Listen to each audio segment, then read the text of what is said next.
All right, it's my pleasure this morning to introduce our speaker, which Maya said is Reverend Dr. Raymond Anderson. He's a true Imagineer. He brings his many years of being a professional educator, visual artist, performer, ASL interpreter, author, and lover of comics and film to all areas of his life and ministry, which for him extends beyond the church and center. He's an ordained Centers for Spiritual Living minister and serves as the founding minister and the spiritual director of the Center for Spiritually Integrated Arts, which is a Centers for Spiritual Living teaching center. He's both a frequently sought after guest minister and speaker at various churches, centers, and events, and is a frequent facilitator of seminars and workshops related to such things as radical and audacious self care, living with purpose, grief, forgiveness, LGBTQ empowerment, exploring and expressing one's creativity, and more. In addition to all of this, he currently serves as both the co-lead and interfaith lead for his local Moms Demand Action chapter. And as a survivor of gun violence, he is a participant in the Everytown Survivorship Fellowship Program. With that, I give you Raymond Anderson. Thank you very much for that, Vance. Thank you, Maya. Thank you, CSL Midtown. Namaste. Come on, people. Happy New Year. Blessings. So, where do we begin? Because there are so many things we could jump in on. Oh, wow.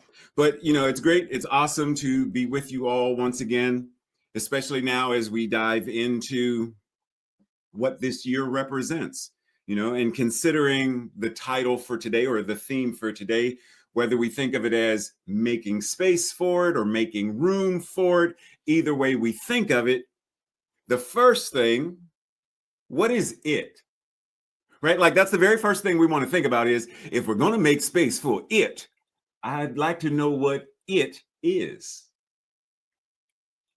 So when we think of it, well, that's number one. In order to know what it means, we got to know what it is in order to make space for it. But once we know what it is, then begins the work. Because then begins the activity of what it means to declutter or to make space. Right? Like if I'm thinking of just in general, this idea, just in general, I want to make space in my bedroom for a desk. If I just say, make space for it, and Vance is like, okay, Ray, I'm calling the movers. What do I tell them to move? Because what's the thing that you're making space for? Right. So I have to say, I am making space for a new desk. Then we know what needs to be moved or reordered in the room within the space in order to make space. So let's start with, then what is it? Because clearly we're not talking about a desk. What are we talking about? Well, it could be a variety of things. One, a well-lived life, a life-affirming expression of your life. Living with purpose, with passion, with peace, with love, with joy. Knowing and expressing your divinity, your divine spiritual excellence. And as Dr. Holmes said in Sermon by the Sea, know what science of mind and spirit is, practice it, and live it as a way of life. There, just to start us off, is it. So when we think of, once again, what does it mean to declutter? If I were to ask you a question, how do we know the difference between decluttering or clutter? How do we know the difference between clutter and a collection? Right? Like way back when in my youth, some years ago, I used to collect comic books. My mother did not see the collection as a collection. She saw it as clutter, and so she threw them away. Mind you, had Lois let me keep them, I'd probably be a millionaire now. But I digress. So we breathe because Maya alluded to this, the idea of clutter, the things that are preventing us from all those things that I said it could represent. The clutter, the old fears, the doubts, the non-life affirming doubts, the non-life affirming judgments, all of these things prevent us from. So, as Kathy Paul says, anything you own, possess, or anything you do that does not enhance your life on a regular basis, that is clutter. She goes on to say that most people think of clutter as things in their physical environment. It's stuff. It's the stuff. But clutter is not only the physical stuff. It's also the old ideas, the toxic relationships, the bad habits.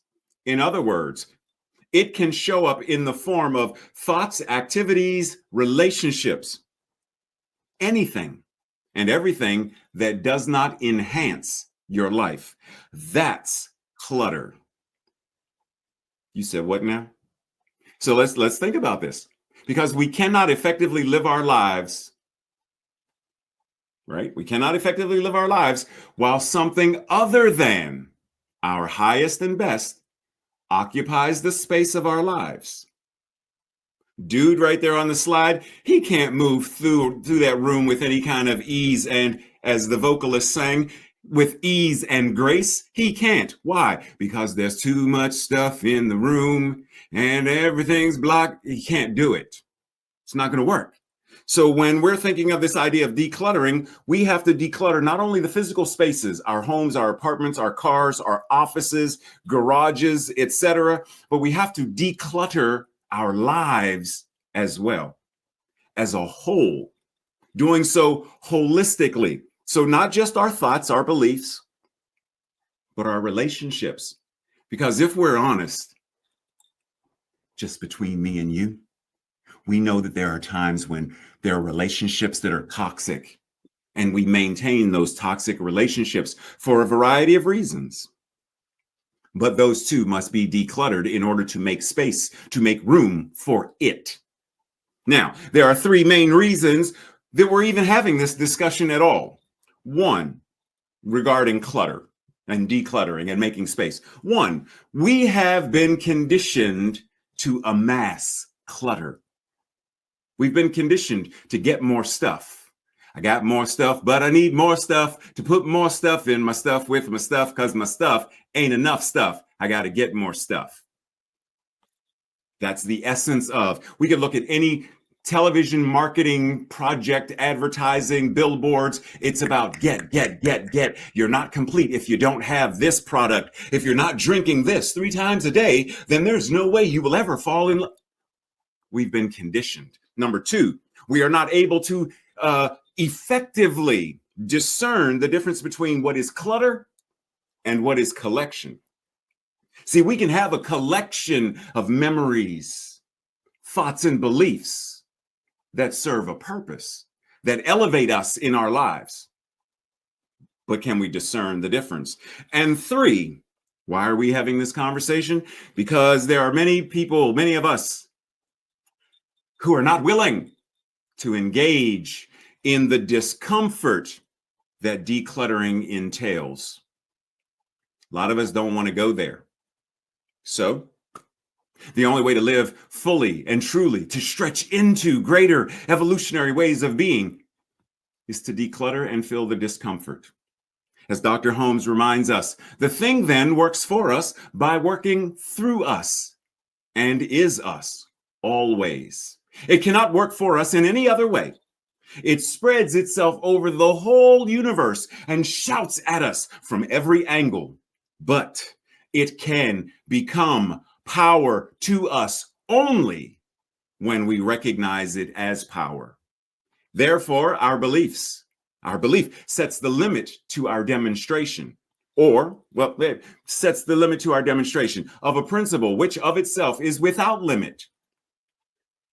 It is ready to fill and fulfill everything because it is infinite. So, it is not a question of its willingness, nor of its ability. It is entirely a question of our own receptivity. Breathe, and let's do a Reverend Ray remix.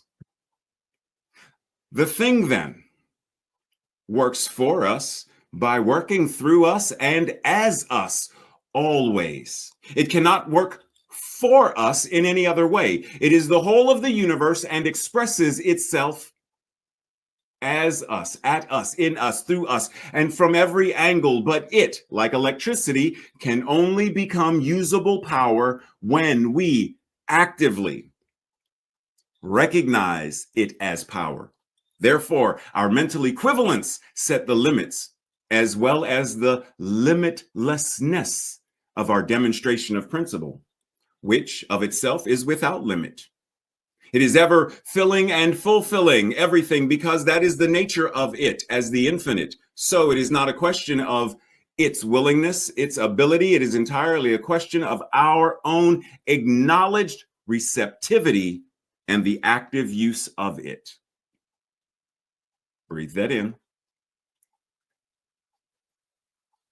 Because if we're going to be honest, what did Dr. Holmes just say? And what did I remix? It's not a question of if the universe is willing, if the universe is able. It is not a question of it is a question of, am I willing to receive it? Am I willing to be it? Am I willing to express it?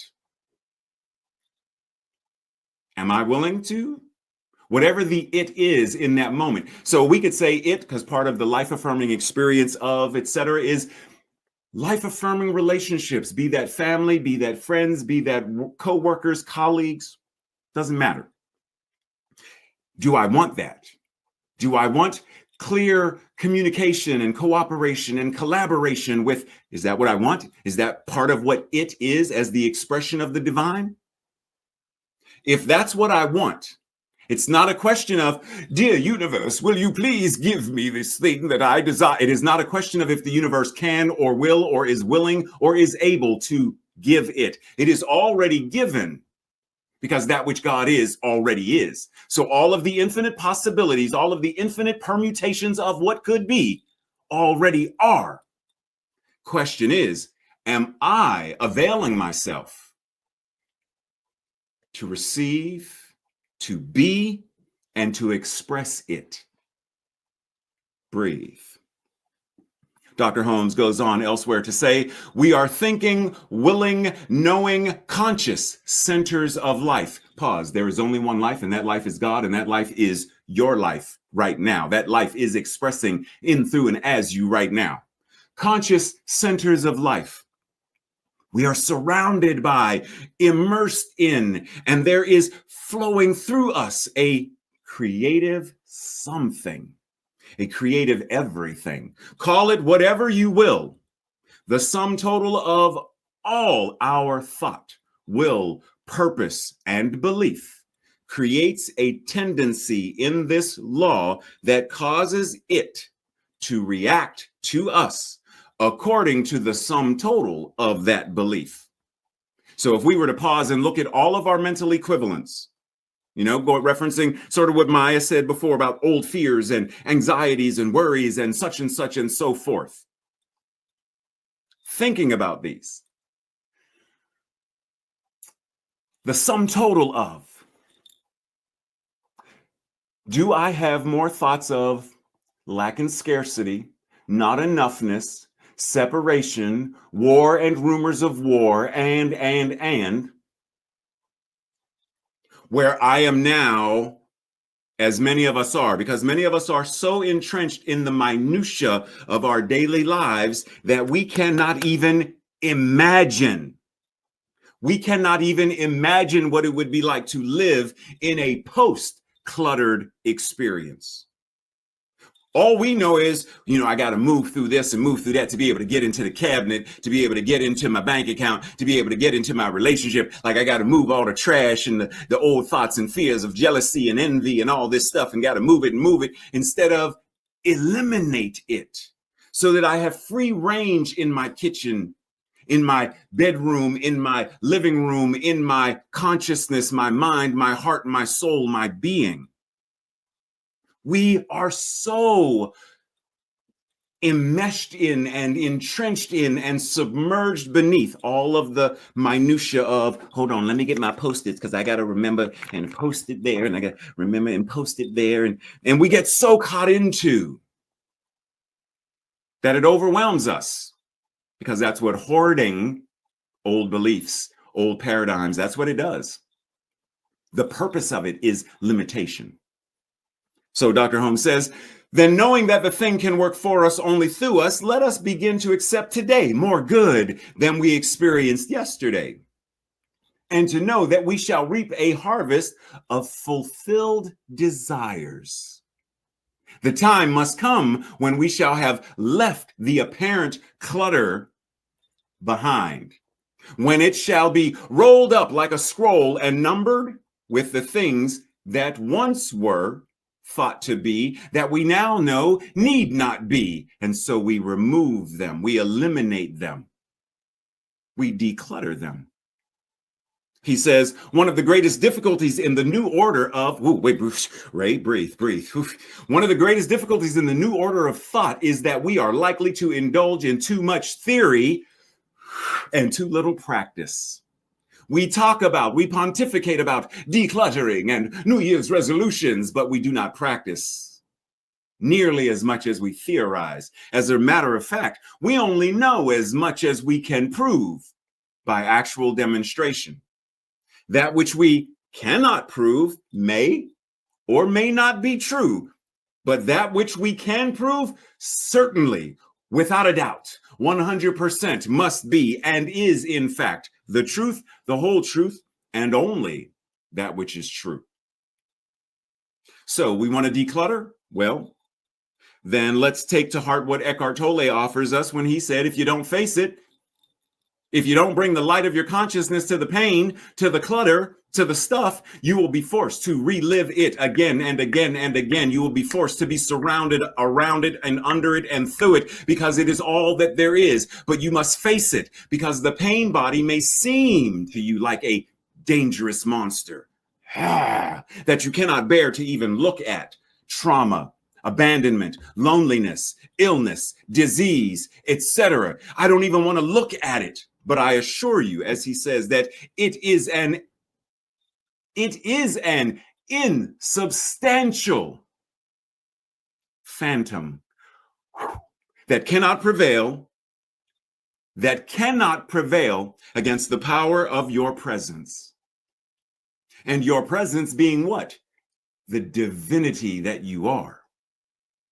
So we want to declutter. Well, first, identify the clutter. What in your life consists of those old fears, anxieties, worries, etc., in the same way that a lab technician identifies a genome or a germ or a cell. Identify the clutter. Then differentiate between what do I keep, what do I discard. Some thoughts we can keep. Right? Like we still have a concept of God that we keep, although it is not the same as the once held anthropomorphic old white guy in the sky hurling lightning bolts, destroying stuff. Differentiate. I can keep the word God because I have a new concept of it.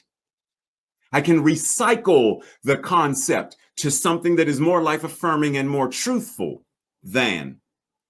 But once we have differentiated, then is the work to change it, to do the work. Because as Octavia Butler says, all that you touch, you change. And all that you change, changes you. And that the only lasting truth is change. God is change. So many of us spend so much time trying not to change stuff, trying to recapture the something of yesteryear, whether it's an appearance, I want to look like my younger self, or something in the past, like a time when whatever, you get my point. There, we are so nostalgia. Let's bring the past back to the present. And I love it. I do not want to. Change is inevitable. Embrace it. As she says, God is change. Knowing that, are we now willing to step into a new era of, a new way of expressing the power that comes with change? because making space for it, making room for it is change. And as Ralph Waldo Emerson says, the only person that you are destined to become is the person that you decide to be. Who are you deciding to be today? Are you deciding to be someone who is peace and peacefulness, someone who is joy and joyfulness, someone who is so forgiving that you don't even, like, it's not even a thing. It's like, oh, wash and clean. There's no stain upon my heart or my soul. I remember what was done, but it does not tarnish my being. Who are you deciding to be? Because in the space of making space for it, breathe, as the vocalist said, we are making room for grace. Grace, I'm turning it into an acronym. Grace being God realization, actualizing, creating, expressing. Are we making room for, are we making space for grace, God, realization, actualizing, creating, expressing? Because when we do that, when we really get to that, we understand that what it is you. You are it. Tag, you're it. There is no God outside of us. You're it. There is no power outside of us. You're it. There is only one power and only one presence, that which God is as the infinite goodness itself.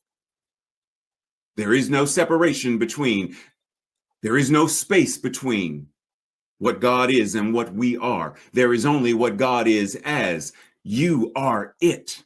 And the more we embrace that power, the more we embrace that awareness, as Joel Goldsmith says, God expresses God, and that expression appears as you. Dr. Holmes. For the highest God and the innermost God is one God and not two. Meister Eckhart, as I just said, between me and God, there is no between. Dr. Holmes. The life within you is God. Whatever is true of God is true of your life, since your life and the life of God, the life that is God, are not two, but one. And lastly, for the only God that you and I will ever know is the one that we embody. Never forget that.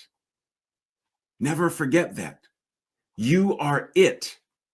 And the more we step into that space of realizing, then the easier it is. Still not, still has some, but it becomes easier to address the monsters of trauma, fear, anxiety, worry, the judgments of, the criticism of, the self-loathing and self-hatred and lack of self-care and all of these things. The more you understand who and what you truly are, the easier it is to now navigate through.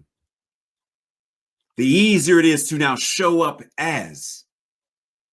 The easier it is to stand in your power, knowing that your mind is the mind that is God. There is only one mind, and that mind is God. And that mind is infinitely creative, infinitely powerful, and that mind is your mind now. So the moment we have any questions about, well, how do we, the fact that we have a question, the answer is already there, or we wouldn't even know to have a question. So we want to end racism, sexism, homomisia, transmisia, all of these things. The answer is already there, and the answer avails itself the more we are willing to move the clutter of, well, it's their fault. It's them. It's that, it's who, it's whatever, versus saying, breathe. There is only one power. There is only that which God is, and I avail myself to knowing that what it is I must be. This life, this thing I call my life, is the one life. This mind that I use to think and dream and imagine is the same mind that God is, and I bring this together in harmonious, active alignment, and I live, move, and have my beingness accordingly. And as a result, a world that works for all must. Not only is it possible, possible becomes probable, probable becomes inevitable. In the same way that Yeshua is said to have done miracles, and we are told, we are taught, we have learned, we have recited that he said, yo, check this out. I did these miracles, and so can you, and even greater. But in order to do so, I cannot be blinded by, I cannot have my vision obscured by the clutter. Fears, doubts, worry, lack, scarcity, the oh, woe is me-isms of, versus saying, yes, I've experienced trauma, and now there is this thing called healing that is mine to do. Yes, we as a community are experiencing A, B, and C, and yet, even in the midst of that, there is a path forward. There is spiritual practice, there is principle, and there is truth. Are we willing to step into that space? As the old G.I. Joe cartoon used to say, knowing is half the battle. Then what is the other half? Doing. Know the clutter, identify it, and then do what we are invited to do to declutter, to make space for it. Breathe. Because you are worthy of it. Namaste.